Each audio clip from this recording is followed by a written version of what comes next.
Hello friends, welcome to my YouTube channel GK quiz में आप सभी का बहुत बहुत स्वागत है। एक बार फिर हम आपके सामने उपस्थित हो गए हैं फ्रेंड्स। बिहार शिक्षक भर्ती जो 4.0 होने वाला है, इसके लिए एक अति महत्वपूर्ण टॉपिक लेकर के आज बात करने वाले हैं हम किसान आंदोलन की। किसकी बात करेंगे फ्रेंड्स? किसान आंदोलन की बात करने वाले हैं।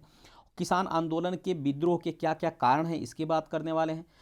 और अंग्रेजों की नीतियों के कारण कौन कौन से किसान आंदोलन किए गए थे, उसके विषय में हम विस्तृत चर्चा करने वाले हैं। ठीक है ना? और याद रखिएगा, अगर आप किसी भी एग्जाम की तैयारी कर रहे हो तो सभी एग्जाम के लिए महत्वपूर्ण है किसान आंदोलन। हालांकि यह वीडियो जो है स्पेशल फॉर है बीपीएससी 4.0 के लिए। ठीक है, तो चलिए शुरुआत करते हैं। हालांकि यह थ्योरी सेक्शन है तो कोई भी पढ़ सकता है। तो शुरुआत करते हैं। अगर अंत में फ्रेंड्स वीडियो की क्वालिटी और कंटेंट अच्छा लगा तो चैनल को सब्सक्राइब करते हुए बेल आइकन दबाना मत भूलिएगा, ताकि जो भी मैं वीडियो अपलोड करूंगा उसका नोटिफिकेशन आपके पास पहुंच सके। ठीक है, तो चलिए शुरू करते हैं। पहले हम जानते हैं फ्रेंड्स कि आखिर किसान आंदोलन क्या है, किसान आंदोलन कहते किसे हैं। तो याद रखिएगा, कृषि नीतियों में सुधार करने की भावना से किए गए आंदोलन को किसान आंदोलन कहा जाता है या प्लीजेंट मूवमेंट कहा जाता है। तो ये भी आपको याद रखना है। कृषि नीति में सुधार की भावना से किए गए जो आंदोलन है ना, वही क्या होते हैं? किसान आंदोलन है। आपको पता है कि विश्व भर में अलग अलग समय पर किसानों एवं कृषि श्रमिकों के द्वारा कृषि नीतियों में परिवर्तन के लिए आंदोलन किए जाते रहे हैं। भारत में भी कृषि आंदोलन कई दशकों से चला आ रहा है। कृषि आंदोलन किसानों द्वारा किए गए संघर्षों को दर्शाता है, जिसके अंतर्गत किसान समय समय पर अपनी मांगों को लेकर प्रत्यक्ष रूप से लड़ते रहते हैं। तो ये भी आपको याद रखना है। ये था फ्रेंड्स किसान आंदोलन। तो किसान आंदोलन क्या होता है? तो कृषि नीतियों में सुधार की भावना से किए गए आंदोलन ही किसान आंदोलन होते हैं।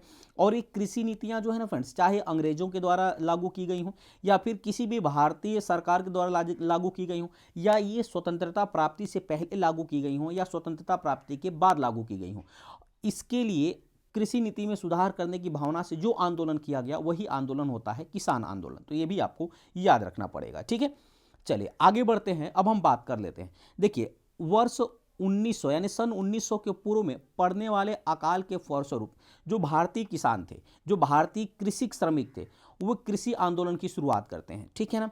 दरअसल अंग्रेजी शासन या आज़ादी के बाद जितने भी सरकार बनी थी, उन्होंने कृषि के प्रति अपना उदासीनता दिखाया। उदासीनता के कारण जो है किसानों की आमदनी धीरे धीरे कम होने लगी।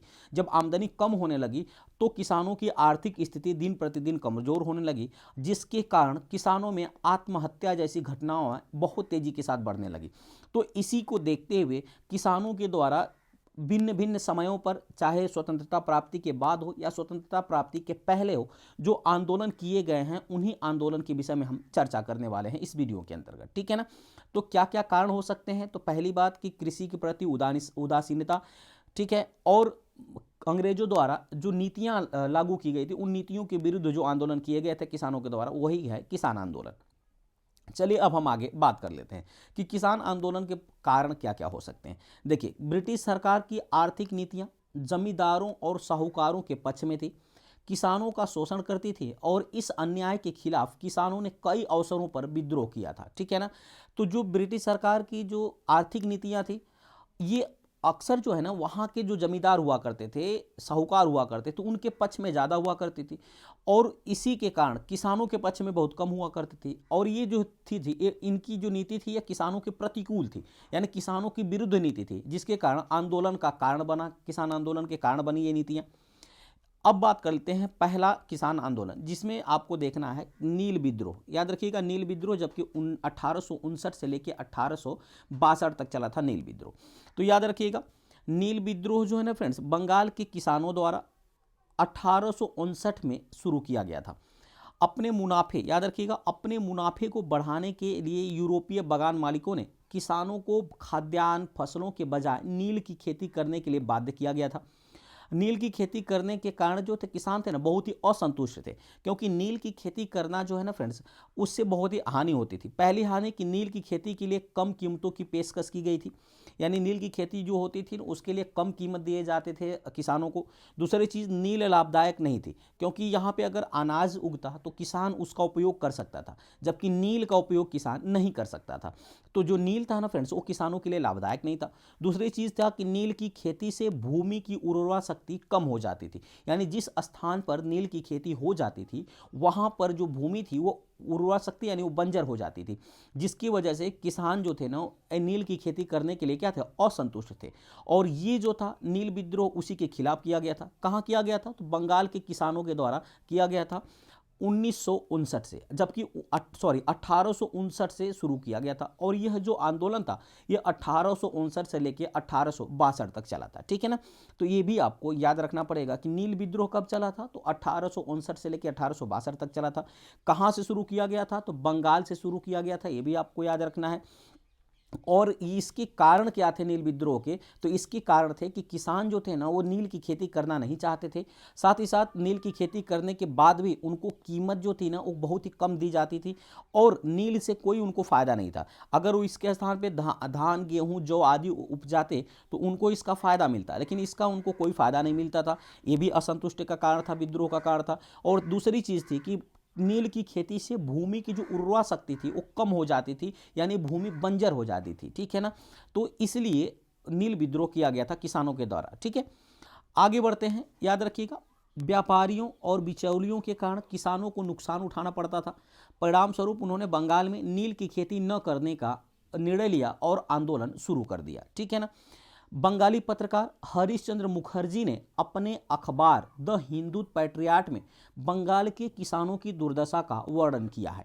तो पहली बात आपसे प्रश्न पूछेगा कि सर्वप्रथम किस पत्रिका में किसानों की दुर्दशा का वर्णन किया गया है, नील के किसानों को दुर्दशा का वर्णन किया गया है, तो वो हरिश्चंद्र, याद रखिएगा हरिश्चंद्र मुखर्जी का जो अखबार था जिसका नाम था द हिंदू पैट्रियाट, इसी के अंदर बंगाल के किसानों की दुर्दशा का वर्णन किया गया था। ठीक है ना, इसके अलावा बंगाली लेखक और नाटककार थे दीनबंधु मित्र। कौन थे, दीनबंधु मित्र, जिन्होंने अपने नाटक नील दर्पण में किसानों की खेती करने वाले भारतीय किसानों के साथ किए गए व्यवहार का मार्मिक वर्णन किया था अपने नील दर्पण में। ठीक है ना, तो किसने किया था, दीनबंधु मित्र ने नील दर्पण में जो है नील की खेती करने वाले भारतीय किसानों के साथ क्या ऐसा व्यवहार किया जा रहा था अंग्रेजों के द्वारा, इसका मार्मिक वर्णन किया गया था। ठीक है ना, यह पहली बार जो है ना 1860 में प्रकाशित किया गया था, तो ये भी आपको याद रखना है। ठीक है, याद रखिएगा नील दर्पण में एक बड़ा विवाद खड़ा कर दिया था, जिसके बाद ईस्ट इंडिया कंपनी ने भारतीयों के बीच आंदोलन को नियंत्रित करने के लिए प्रतिबंध लगा दिया था। तो ये भी चीज़ें आपको याद रखनी है। ठीक है ना, क्योंकि नील दर्पण के द्वारा ही जना किसानों के ऊपर जो अत्याचार हो रहे थे, नील की खेती करने वाले किसानों के साथ जो व्यवहार किए जा रहे थे उसका वर्णन किया गया था और मार्मिक वर्णन किया गया था, जिसके अंदर अन्य जो भारतीय थे उनके अंदर असंतोष की भावना उत्पन्न हो गई। और इसको देखते हुए जो था फ्रेंड्स, ईस्ट इंडिया कंपनी ने भारतीयों के बीच आंदोलन को नियंत्रित करने के लिए प्रतिबंधित कर दिया था। ये भी आपको याद रखना पड़ेगा। ठीक है, आगे बढ़ते हैं। याद रखिएगा, नील विद्रोह का नेतृत्व तो किसने किया था, यहां से प्रश्न पूछा जाता है। तो दिगंबर विश्वास और उनके भाई थे विष्णु विश्वास। नील विद्रोह 1859 से 1862 तक चला था, जो कि कहां से शुरू हुआ था, तो बंगाल के किसानों द्वारा शुरू किया गया था, बंगाल से शुरू किया गया था। तो उसके नेतृत्वकर्ता कौन थे, तो वो थे दिगंबर विश्वास और विष्णु विश्वास थे। ठीक है ना, याद रखिएगा, सरकार ने एक नील आयोग भी नियुक्त किया था और नवंबर 1860 में एक आदेश जारी किया जिसमें कहा कि रैयतों की खेती यानी नील की खेती के लिए मजबूर करना अवैध था। ठीक है, यह किसानों की जीत का एक प्रतीक माना जाता है, तो ये भी आपको याद रखना पड़ेगा। ठीक है ना, तो उम्मीद करते हैं फ्रेंड्स ये पहला जो आंदोलन था नील विद्रोह किसान आंदोलन वो आपको अच्छी तरह से समझ में आ गया होगा। इसके जो महत्वपूर्ण पॉइंट है वो आपको विशेष तौर पर याद करना पड़ेगा। ठीक है, आगे बढ़ते हैं। अब अगले किसान आंदोलन की बात करें तो अगला किसान आंदोलन है पाबना आंदोलन। कौन सा है, पाबना आंदोलन, जो कि फ्रेंड्स 1870 से 1880 तक चला था पाबना आंदोलन। याद रखिएगा, पूर्वी बंगाल के बड़े हिस्से में जमींदार गरीब किसान से अक्सर बढ़ाए गए लगान और भूमि करों को जबरदस्ती वसूलते थे।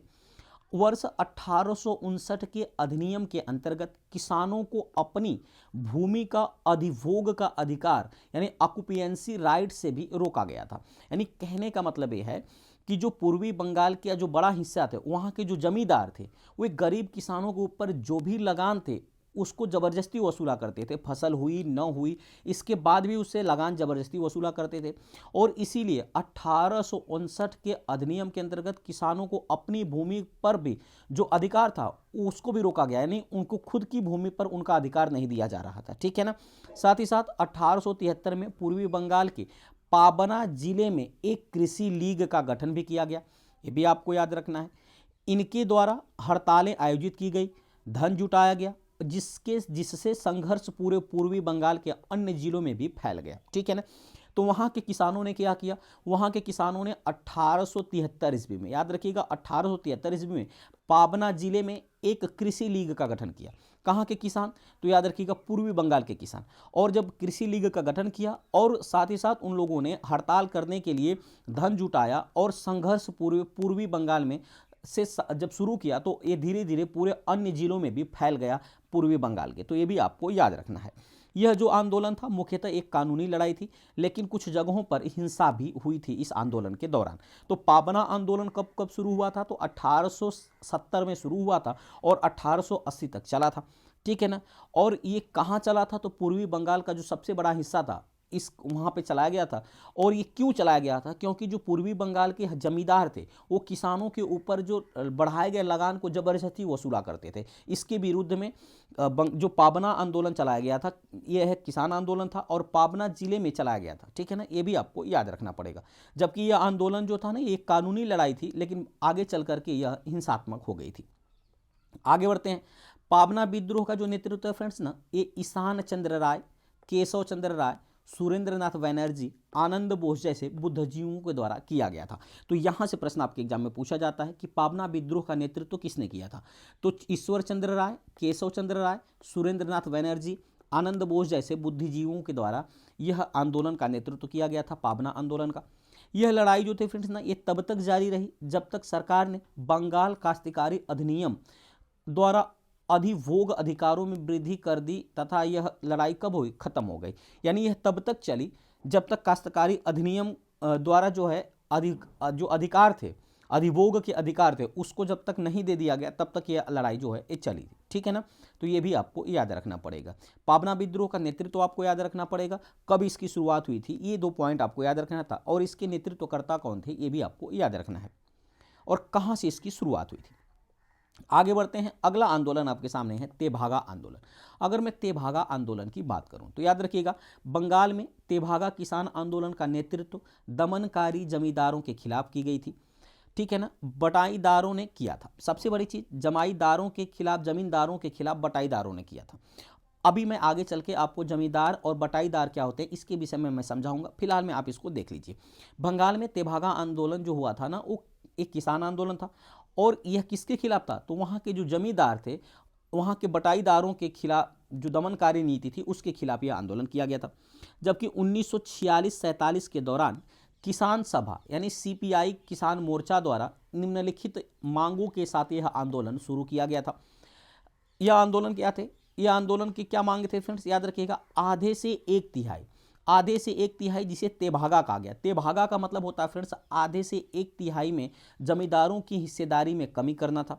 दूसरा इसका उद्देश्य था जमींदारों को हिस्सेदारी सौंपने से पहले उपज जो थी ना वो बटाईदारों के गोदामों में संग्रहित की जानी चाहिए। ये दोनों मांग थी किसानों की, ठीक है ना। तो याद रखिएगा, पहले इसको आप समझ लीजिए फिर आगे बढ़ते हैं। देखिए जमींदार और बटाईदार का मतलब क्या होता था कि जो जमींदार हुआ करते थे ना तो इनके पास बहुत सी ज़्यादा ज़मीनें हुआ करती थी। तो जो जमींदार थे वो अपनी खेती स्वयं नहीं कर पाते थे, तो ये क्या करते थे अपनी ज़मीन को बटाईदार को दे देते थे। और बटाईदार जो है ना इस पर पूरा मेहनत करता था और अच्छी तरह से फसल उगाता था, और फसल उगाने के उपरांत आधी फसलों को जमींदार को दे देता था, आधी फसल जो है वो बटाईदार रख लेता था। तो इसके पहले पूरी की पूरी, मान लीजिए पूरा 6 गट्ठर फसल उत्पादित हुई और पूरी फसल पहले कहाँ लेके जाया जाता था, वो जमींदार के पास जाया जाता था, और जमींदार इसका आधा हिस्सा किसको देता था, बटाईदार को। यानी बटाईदार का मतलब जिन्होंने आप पूरे मेहनत और लगन के साथ जमींदारों के खेतों में किसानी की पूरा मेहनत किया, उसको दे दिया जाता था, आधा हिस्सा दे दिया जाता था, ठीक है ना। लेकिन यह जो आंदोलन था ना वो क्या आंदोलन था, इसकी मांग थी कि पहले जो जितना भी धन होगा यानी जितना भी उपज होगी वह कहाँ संग्रहित होगी, वो संग्रहित होगी फ्रेंड्स बटाईदार के घर, ठीक है ना, बटाईदार के गोदामों में संग्रहित होगी। उसके बाद जो बटाईदार होंगे वो इसका 1/3 से आधा भाग अपने पास रखेंगे और 1/3 भाग उसको दे देंगे। यानी कहने के मान लीजिए कि 6 टोटल फसल होगी और 6 गट्ठर फसल में जो 2/3 होगा, यानी इसका 2/3 जब निकालेंगे तो हो जाएगा 4, यानी 4 जो फसल होगा, 4 भाग फसल वो कौन रखेगा, बटाईदार रखेगा, और 2 गट्ठर कौन रखेगा, तो ये रखेगा जो है जमींदार रखेगा। तो ये आंदोलन था इसके खिलाफ, ठीक है ना। तो इसमें यही मांग किया गया था कि जमींदारों को हिस्सेदारी सौंपने से पहले जो उपज होगी वह बटाईदारों के गोदामों में संग्रहित होगी और उसका संग्रहित होने के साथ साथ आधे से 1/3 भाग उसको दिया जाएगा, ठीक है ना। किसको, तो जमींदारी के हिस्सा में कमी कर दी जाएगी और आधे से 1/3 भाग अधिक दिया जाएगा इसको बटाईदारों को। तो ये भी आपको याद रखना पड़ेगा, ठीक है। इसी के खिलाफ था तेभागा आंदोलन। आगे बढ़ते हैं, अब बात कर लेते हैं दक्कन विद्रोह की। तो याद रखिए फ्रेंड, दक्कन विद्रोह की अगर बात करूं तो दक्कन के किसान विद्रोह को मुख्य रूप से मारवाड़ी और गुजराती साहूकारों के ज्यादतियों के खिलाफ किया गया था। जो दक्कन विद्रोह था यह किसके खिलाफ किया गया था, तो वहां के जो मारवाड़ी थे और गुजराती साहूकार थे उनके खिलाफ यह आंदोलन चलाया गया था। कब चलाया गया था, तो 1875 ईस्वी में चलाया गया था। याद रखिएगा, रैयतवाड़ी व्यवस्था के अंतर्गत रैयतों को भारी कराधान का सामना करना पड़ा था। वर्ष 1867 में भू राजस्व में भी 50% की वृद्धि कर दी गई थी, यानी भू राजस्व कर को बढ़ा करके 50% अधिक बढ़ा दिया गया था, जिसके कारण यह आंदोलन ने जन्म लिया। याद रखिएगा, सामाजिक बहिष्कार किए गए इस आंदोलन के दौरान, यानी 1874 में रैयतों ने साहूकारों के खिलाफ एक सामाजिक बहिष्कार आंदोलन का आयोजन किया। उन्होंने साहूकारों की दुकानों से सामान खरीदना और खेतों में खेती करने से इनकार कर दिया था, ठीक है। साथ ही साथ नाइयों ने, धोबी और मोचियों ने भी उनकी सेवा करने से इनकार कर दिया था। तो यह आंदोलन को कहा गया दक्कन विद्रोह कहा गया। वो किसके खिलाफ था, तो मारवाड़ी और गुजराती साहूकारों के खिलाफ यह आंदोलन चालू किया गया था, ठीक है ना। कब शुरुआत किया गया था, तो 1875 में किया गया था। और इसी आंदोलन के दौरान सामाजिक बहिष्कार किया गया था, यानी उनकी सेवा जो कि नाई, धोबी और मोची करते थे उन्होंने भी उनकी सेवा करने से बंद कर दिया। साथ ही साथ साहूकारों की दुकानों से माल खरीदने और उनकी खेतों में खेती करने से किसानों ने भी इनकार कर दिया था। क्यों कर दिया था, क्योंकि इन लोगों ने फ्रेंड्स ना भू राजस्व में 50% वृद्धि कर दिया था, यानी 50% कर में वृद्धि कर दिया था। इसकी वजह से यह आंदोलन चलाया गया था दक्कन विद्रोह, ठीक है। आगे बढ़ते हैं, अब बात कर देते हैं यह सामाजिक बहिष्कार पूना, अहमदनगर, सोलापुर, सतारा के गांवों में तेजी से फैल गया तथा साहूकारों के घरों एवं दुकानों पर हमलों के साथ कृषि विद्रोह में बदल गया, ठीक है ना। यानी वहां पर हमला किया गया और साथ ही साथ यह विद्रोह किस में बदल गया, तो कृषि के विद्रोह में बदल गया, यानी किसान आंदोलन का रूप ले लिया।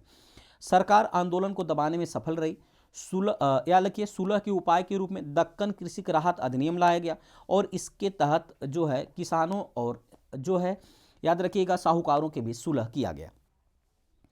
आगे बढ़ते हैं, अगला है चंपारण सत्याग्रह। याद रखिएगा, काफी अति महत्वपूर्ण है, यहाँ से काफी बार प्रश्न पूछे गए हैं। तो बिहार के चंपारण जिले में नील के बागानों में यूरोपीय बागान मालिकों द्वारा किसानों पर अत्यधिक उत्पीड़न किया जाता था और उन्हें अपनी जमीन के कम से कम 3/20 हिस्से पर नील उगाने तथा बागान मालिकों द्वारा निर्धारित कीमतों पर नील बेचने के लिए मजबूर किया जाता था। यानी कहने का मतलब है कि यह जो चंपारण सत्याग्रह था वो 3 कठिया पद्धति पर आधारित था। यानी नील के जो खेती करने वाले किसान थे उनके 3/20 हिस्से पर जबरन नील की खेती कराई जाती थी और साथ ही साथ उनको मजबूर किया जाता था कि कम भाव में उस नील को बेचें, ठीक है ना। तो इसी के खिलाफ था चंपारण सत्याग्रह आंदोलन। जबकि वर्ष 1917 में महात्मा गांधी ने चंपारण पहुंचकर किसानों की स्थिति का विस्तृत जांच किया और उन्होंने चंपारण छोड़ने के जिला अधिकारी के आदेश की अवहेलना की, ठीक है ना। आगे बढ़ते हैं, चंपारण जो सरकार ने जून 1917 में एक जांच समिति बनाई जिसके खुद सदस्य बने थे महात्मा गांधी। चंपारण कृषि अधिनियम लाया गया और इस अधिनियम के तहत काश्तकारों को नील बागान मालिकों द्वारा लगाए गए विशेष नियमों से मुक्त कर दिया गया था इस आंदोलन के तहत। तो ये भी आपको याद रखना है। और 1917 का जो चंपारण सत्याग्रह था ना, ये महात्मा गांधी का प्रथम सफल सत्याग्रह था, तो ये भी आपको याद रखना है। इसके बाद महात्मा गांधी ने इस सत्याग्रह के बाद खेड़ा जो है अहमदाबाद मिल मजदूर आंदोलन 1918 में चलाया था, जो कि दूसरा सफल सत्याग्रह था। जबकि तीसरा जो था वो खेड़ा सत्याग्रह था, 1918 में ही चलाया गया था। तो ये भी चीज़ें आपको याद रखनी पड़ेंगी। आगे बढ़ते हैं, अब खेड़ा सत्याग्रह की बात करते हैं। देखिए, यह सत्याग्रह जो था मुख्य रूप से सरकार के खिलाफ शुरू किया गया था। वर्ष 1918 में गुजरात के खेड़ा जिले में फसलें नष्ट हो गई थी और फसलें नष्ट होने के बावजूद भी भू राजस्व माफ करने से इनकार कर दिया गया था, जिसके कारण यह खेड़ा सत्याग्रह किया गया था। इस खेड़ा सत्याग्रह के दौरान गांधी जी ने सरदार वल्लभ भाई पटेल के साथ किसानों का समर्थन किया और उन्हें सलाह दी कि जब तक उनकी मांग पूरी न हो जाती है तब तक वे राजस्व का भुगतान रोक दें। ठीक है ना। यह सत्याग्रह 1918 तक चला था। अंततः सरकार ने किसानों की मांगों को मान लिया। इस तरह खेड़ा सत्याग्रह जो था वो कब किया गया था, तो 1918 में किया गया था। और इसका नेतृत्व किसने किया था, तो महात्मा गांधी ने सरदार वल्लभ भाई पटेल के साथ किसानों का समर्थन किया था। तो ये भी आपको याद रखना पड़ेगा। ठीक है। अब अगला आंदोलन है बारदोली सत्याग्रह। बारदोली सत्याग्रह की बात करें तो ये कब शुरू किया गया था, तो 1928 में बारदोली सत्याग्रह शुरू किया गया था। याद रखिएगा, जो बारदोली सत्याग्रह था ना, ये ब्रिटिश सरकार द्वारा गुजरात के बारदोली जिले में भू राजस्व में 30% की वृद्धि करने के कारण वल्लभ भाई पटेल के नेतृत्व में बारदोली के किसानों द्वारा शुरू किया गया था। ठीक है ना। तो ये भी आपको याद रखना है कि किसके नेतृत्व में किया गया था, तो सरदार वल्लभ भाई पटेल के नेतृत्व में बारदोली के किसानों के द्वारा जब भू राजस्व में 30% की वृद्धि कर दिया गया था सरकार के द्वारा, ब्रिटिश सरकार के द्वारा, तो इसके खिलाफ यह आंदोलन किया गया था। बारदोली में इसी किसान आंदोलन के दौरान बारदोली की महिलाओं ने वल्लभ भाई पटेल को सरदार की उपाधि दी थी। तो ये भी प्रश्न कई बार आपके एग्जाम में पूछा जाता है। साथ ही साथ बड़े पैमाने पर मवेशियों और जमीन की कुर्की द्वारा आंदोलन को दबाने के असफल प्रयास किए गए। परिणाम स्वरूप एक जांच समिति बनाया गया और इस जांच समिति के दौरान यह पाया गया कि वृद्धि जो थी ना, एक किसानों पर जो भू राजस्व में 30% की वृद्धि की गई थी, ये अनुचित वृद्धि थी और इस वृद्धि को घटाकर 6.03% कर दिया गया। तो ये जो था ना, तो ये भी आपको याद रखना पड़ेगा कि बारदोली सत्याग्रह का नेतृत्व किसने किया था, तो सरदार वल्लभ भाई पटेल ने किया था। और सरदार वल्लभ भाई पटेल के इस नेतृत्व को दबाने के लिए, यानी इस बारदोली सत्याग्रह को दबाने के लिए अंग्रेजों द्वारा जमीनों की कुर्की की गई। साथ ही साथ बहुत से आंदोलनरत किसानों को जो है उनको गिरफ्तार किया गया, लेकिन फिर भी यह जो है ना, ये दबा नहीं। ठीक है ना। और यह परिणाम निकला कि लास्ट में एक जांच समिति बनाई गई और उस लास्ट में जो जांच समिति बनाई गई, उन्होंने यह माना कि ये जो वृद्धि की गई थी, ये वृद्धि अनुचित थी और उस वृद्धि को कम करके 6.03% कर दिया गया। तो उम्मीद करते हैं ये भी आप अच्छी तरह से समझ पाए होंगे। आगे बढ़ते हैं, अब बात करते हैं मोपला विद्रोह की। अगर मैं मोपला विद्रोह की बात करूं फ्रेंड्स, तो याद रखिएगा, जो मोपला विद्रोह था ना, इसी को मालाबार विद्रोह के नाम से भी जाना जाता था। कब शुरू किया गया था, तो 1921 में शुरू किया गया था। मुस्लिम काश्तकारों के द्वारा मालाबार क्षेत्र में यह मोपला विद्रोह शुरू किया गया था। मुस्लिम काश्तकारों की शिकायत थी कि उन्हें उनसे उच्च किराया, नवीनीकरण शुल्क एवं अन्य दमनकारी कर वसूला जाता है। ठीक है। इसके अलावा मुस्लिम काश्तकार अधिकांश हिंदू जमींदार के बीच खुद को असुरक्षित महसूस करते थे। ये भी एक कारण था मोपला विद्रोह होने का। वर्ष 1921 में मोपला आंदोलन का विलय खिलाफत आंदोलन में हो गया था। तो यहाँ से प्रश्न बनता है कि मोपला विद्रोह का जो विलय था वह किस आंदोलन में हुआ था, तो खिलाफत आंदोलन में कर दिया गया था, जो कि कब हुआ था, 1921 में। तो ये भी आपको याद रखना पड़ेगा। ठीक है ना। कब शुरू हुआ था मोपला विद्रोह, तो ये हुआ था 1921 में शुरू हुआ था। किसके द्वारा, तो मुस्लिम काश्तकारों के द्वारा इसकी शुरुआत किया गया था। ठीक है ना। किसके खिलाफ किया गया, तो मुस्लिम काश्तकार ये शिकायत करते थे कि उनसे उच्च किराया वसूला जा रहा है, साथ ही साथ नवीनीकरण शुल्क के रूप में दमनकारी नीतियां भी उनके खिलाफ अपनाई जा रही हैं। ठीक है। आगे बढ़ते हैं, अगला है मोपला विद्रोह की। आगे बात करें तो मोपला आंदोलन का जो नेता थे अली मुस्लियार को माना जाता है। अली जो मुस्लियार थे, ये बहुत ही चर्चित थे मोपला विद्रोह के नेता के रूप में। मोपला विद्रोह को लेकर अलग अलग इतिहासकारों के अलग अलग मत हैं। जैसे कई इतिहासकार यह मानते हैं कि विद्रोह को मुस्लिम द्वारा हिंदुओं के प्रति सांप्रदायिक विद्रोह माना जाता है। कई इतिहासकार ये मानते हैं कि जो आंदोलन था यह ब्रिटिश सरकार के खिलाफ आंदोलन था।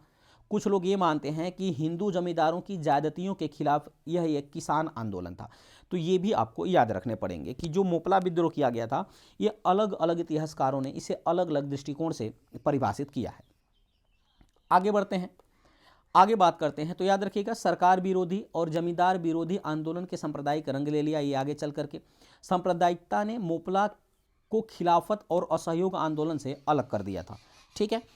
दिसंबर 1921 तक आंदोलन को समाप्त कर दिया गया, तो ये भी आपको याद रखना पड़ेगा। और इसको किस में मिला दिया गया था, तो खिलाफत आंदोलन में इसका विलय कर दिया गया। अगला है एका आंदोलन। एका आंदोलन की अगर मैं बात करूं तो याद रखिएगा, एका जो आंदोलन था फ्रेंड्स ना, वो अवध क्षेत्र में 1921 में शुरू किया गया था। एका आंदोलन की शुरुआत पहली बात कब हुई थी, तो 1921 में हुई थी। कहां शुरू किया गया था, तो अवध क्षेत्र में शुरू किया गया था।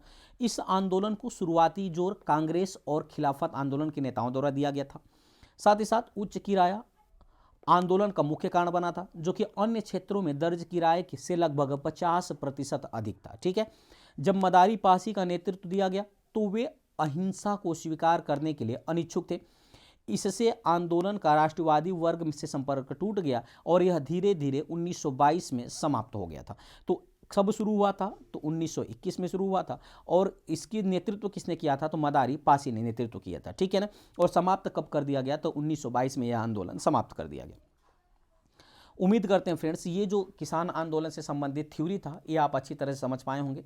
अगली वीडियो में मैं किसान आंदोलन से संबंधित एमसीक्यूज को लेकर आऊँगा, साथ ही साथ बीपीएससी के विगत वर्षों में पूछे गए जो प्रश्न हैं किसान आंदोलन से उनको भी लेकर मैं उपस्थित होऊंगा।